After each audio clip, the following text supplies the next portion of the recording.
Hello, amazing artists. Today we are going to be introduced to an artist named George Rodrigue. He was born in Cajun Country, Louisiana in 1944. He painted a lot of blue dogs. The blue dog image was inspired by a French and Cajun folktale called the Loup Garou, which is a make-believe story about a werewolf that feeds on children that misbehave. Spooky. George Rodrigue was inspired also by his own studio dog named Tiffany. He tried to make her look like the Loup Garou from the stories, painting her blue and giving her yellow eyes.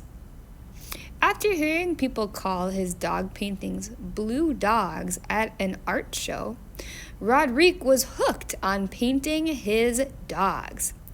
He took his blue dog on an adventure, painting her in many different settings and outfits. Today we are going to make our own blue dog artwork. First, we are going to start by imagining that our paper is split in half. We're going to start drawing on the top half. First, we are going to draw kind of a football shape on the top half of your paper. This is going to be the dog's head. Then we are going to go ahead and draw the dog's ears. I like to make a couple of little bumpy mountains like it is a little bit fuzzy or furry. These ears are sort of triangle shaped. Then you're going to make a rainbow shape in the middle of the two ears on the face and curve them down and in. So it should go from fatter to skinnier. Then you're going to draw sort of a rounded shape on the bottom. It should look kind of like a bowling pin, actually. Then you're going to erase the overlapping line from where you went over the top of your head. Then you're going to add a little bit of a chin by adding a letter U. Now we are going to draw the nose. Now the nose can be any shape that you would like it to be. It could be an oval, it could be rectangle, or it could even be a heart. Then don't forget to draw the inside shapes of the ears too. Those should also be kind of triangular. Then we're going to draw the eyes. Now, there are all kinds of ways to draw eyes. So you could draw them pretty simple, like two concentric circles or circles that are inside of one another, like this. Or you could get a little bit more detailed and draw one big circle, two small inside, and then fill in the middle. I really like these kinds of eyes because they look kind of cute. But you can draw your eyes absolutely any way that you like to do that because you are an artist, so you make your own choices. Then we are going to work on creating the body of our blue dog. So I'm going to start at one of the cheeks. Then I'm going to draw kind of just a big letter U shape, almost touching the bottom of your paper. That's going to be the body. Then we're going to draw the two front legs going down and then back up. Then you can erase the inside line. Now, I noticed that one of my legs is way fatter than the other, so I'm just going to make some changes. That's okay if you have to erase and try again. We all make mistakes sometimes. That's better. Now, I am going to draw the hind legs. So we're drawing this dog as if it is sitting down. So I'm going to start from the side and draw just a candy cane shaped curve. And then another one for the foot going the other way. So I'll draw a line down and then a curve to go in.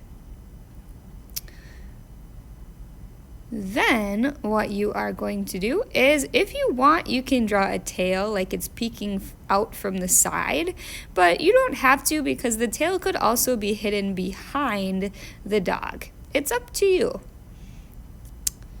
Then you're going to add any kind of details that you would like, because you get to dress up your dog in any outfit you want. You could give your dog a different background, like if you want it at the beach or if you want it in the mountains.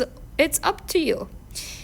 You can have your dog wearing a bow tie. It could be wearing a bow in its hair. It could have a crown. It could be a unicorn dog. The possibilities are endless. It is up to you what kinds of details you want to add to your own dog. Now, I like to trace my pencil lines with a Sharpie marker or a black marker just because they are so much easier to see, and then they really stand out in your artwork. But if you don't have a black marker or a Sharpie marker, don't sweat it. You can just work with your pencil drawing, and that is okay. Then, whenever I trace, I like to also erase any extra pencil lines that I see so that my artwork is nice and neat. And then I am ready to color. So when you add color, you can use any kind of thing that you want. You could use paints like I am here in this picture. You could use markers, colored pencils, crayons. The sky is the limit. It is totally up to you and what you have on hand at home.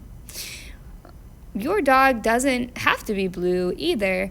I'm just making mine blue because George Rodrigue, our inspiration artist, always created his dogs as blue dogs. So going with that same inspiration, I made my dog blue also. You could make your dog a different color if you want to. It could be more realistic, like a color a real dog would be, maybe brown or black or spotted, but I'm making mine super colorful. Then you'll want to add some kind of a background too. Now, I just went with a pattern for my background. I just added some polka dots, but you could give your dog a background like a setting. So you could have your background be, like I said, somewhere on a beach, or maybe with Mount Rushmore in the background. It is absolutely up to you where you want your dog to be. Then you are all finished and ready to take a photo to share with me.